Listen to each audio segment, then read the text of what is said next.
Mac Jones once again looking energized at OTAs today. Bill O'Brien clearly a breath of fresh air for the Patriots QB. Mac's new tight end, Mike Gesicki, with rave reviews for his new fun quarterback. Oh, Mac's awesome. Yeah, that's my guy. He's been incredible as a leader. Been great out there, physically throwing the ball and timing and throwing a very catchable ball and all that kind of stuff. And he likes to have fun. All right, let's deep dive where the Patriots are at in these OTAs since they were actually open to the media today. Curran, you were there. How did Mac look? And can you tell a difference from last year to this year? Is it? Yeah, I think in crispness you definitely can. I think the most notable is what we would say was most notable last week. Bill O'Brien is commander-in-chief of the Patriots offense. In 2021, Mac's rookie year, Bill Belichick was very involved in Mac's year, pat on the butt, whispering, cajoling, in any way helping Mac. Last year, Bill was involved in overseeing everything. This year, it is Bill O'Brien's job, and I don't think Mac's skipping around because of that, but I think Mac is freed up to be who he is. What are you smirking about? I think he's skipping around because somebody's in Philadelphia now as a defensive assistant. I think not having Patricia there and then not having Joe Judge looking over his shoulder and, of course, leading meetings at least for a little while. He is quite literally skipping around, though, at times. Like right after this fight happened that we just spoke about, he hit a post to, I think it was Trey Nixon, and Trey Nixon made a nice leaping catch, and right after, Mac Jones is basically dancing down the field, and that might have been because, okay, things are a little tense for a little while, he's trying to loosen other guys up, but he looks very loose out there, very comfortable. I thought it was interesting, too, we saw him taking some mental reps today, and quarterbacks always say when they're not actually out there taking the snaps that they're taking mental reps, but you could see him 30 yards away from center, pointing out the mic, waving guys in motion, fake taking the snap, going through his drops. So he is, I would say, on the one hand, focused and invested, but on the other, he seems pretty loose and happy. What's so funny, too, Trenni, is to hear Gesicki is, do these guys have talking points, or is he just unanimously the greatest teammate of all time? I think it's probably the latter. I mean, I've dealt with him. I like him. He's a nice kid. He does have a tendency towards brattiness when things aren't going his way on the field, but he seems pleasant. But these guys are over the top in terms of praise. I asked him, he's like, oh, Mac, that's my guy. It's like, what? It does seem like they're friends already. Like, I think they've done some things outside of everybody, football. everybody was swears sleeping by in his basement for a little bit when they first got here. But does a happy Mac, though, make a good Mac? Like, it's all well and good if you're having a great time out there and you look happy and you're not screaming at everybody on the sidelines. But if you're throwing interceptions or you can't read defenses, you're not getting the ball out in time, like, we don't really care. Look, everything that I've heard and these guys have heard and we've been reporting on for the last few months about how he's attacked the offseason and the way he's approached things, I think is very positive based on how last year went. And again, I think the clean slate and earning teammates' trust again is very important to him. None of this is going to matter if in August or, more importantly, in September, he is missing open wide receivers, getting picked off. So the state that he's in right now, it's great.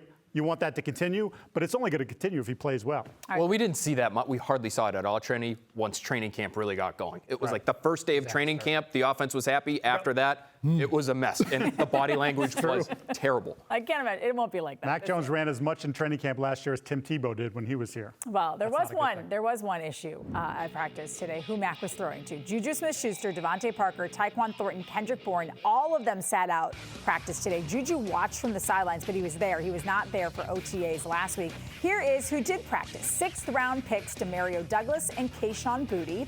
Trey Nixon, he was there. Plus, look at the rest of this list. Former URI receiver Ed Lee, who was signed off the street yesterday. Special teamer Raleigh Webb. And quarterback-turned-receiver, but really a quarterback, Malik Cunningham. Our own Phil Perry asked Bill Belichick about the team's receiver depth. We're teaching the guys that we have out there. Everybody's learning. A lot of instruction, a lot of learning. Just, I don't know, see how it goes. Phil, feels like there's something they could do about this wide receiver depth. You could add, there's a guy out there, and all he costs is money. He's right there. He's big. He's talented still. He had 700 yards in 9 games last year. I just look at this group and an injury or two to a group that has been injured when you look at guys like Smith-Schuster and Devontae Parker. And we know Tyquan Thornton is young, but he is so thin that I think his body type might lend itself to injury, depending on how often he's hit. I think a little depth there, number one, would be good based on what we saw today. But talent too, Tom, and juice, and a little bit of something that the defense has to plan for, which I still don't think you have right now on the roster. I keep coming back to the why not. and I've admitted Stockholm Syndrome on this. I am more of I like a bunch of balanced guys who have complementary skills as opposed to one guy who you inject in and you have to morph everything around him. But the why of it for the Patriots, I wonder if it's attached to their spending habits of 2021, where they went out and they got Aguilar for ridiculous money for his skill level. They spent a bunch on Bourne. They spent a bunch on Jonnu Smith. They spent a bunch on Henry. And it's a mixed bag. 2 guys worked out okay. 2 guys were outright busts. So he's probably looking at it like, I'm going to go spend $15 million on this guy. I would look to the end of June, Mike, as being a real tipping point, because that's when the Patriots in the past have looked at their roster and said, okay, is there anybody out there who can help us? That's how Cam Newton came aboard. This actually may play into their hands when it comes to Hopkins. The longer he waits, I think more of the pool dries up for him about where he can go. I think money starts to shrink. It's already in a place, even though we've mentioned him with the OBJ contract and sort of wanting the same kind of money, that money not necessarily there right now, or at least someone hasn't been willing to do that. I also think that Hopkins is not one who really wants to be around for the offseason stuff and may not even want to be around for the start of training camp. So this is something that could bleed into August because he's going to put his feet up. He's made a lot of money. He's going to get a contract from someone. Someone's going to pay him. But what's the rush? You know, we've talked about the defense being affected by the offense during the regular season because the offense isn't out there for very long, so the defense has to get on the field. But how is the defense affected during practice when you're going up against 6th-round guys and guys off the street? It doesn't help. It's not a great look. Again, it's not evaluative. It's instructional.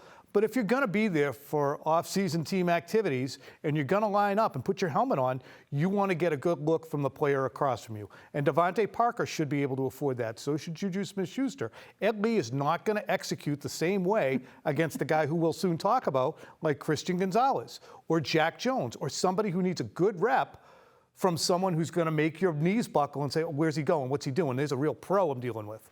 Is Gesicki doing that? Like, how is he being used in practice? I know he's a tight end, but Curran, you keep saying he's more like a receiver. Yeah, and I think he's getting a lot of early work, and we've seen him be targeted by Mac Jones a lot early in some of these practice periods, and I think we'll see a lot of Hunter Henry and Mike Gesicki together, but they are essentially, well, Gesicki for sure, and even Hunter Henry a little bit, they're more receiver than road grader tight end. You know, there was a funny moment the other day in last week's OTA practice where the offensive line and the tight ends went to go work on a run blocking drill. You know who didn't go with that group? Mike Gesicki.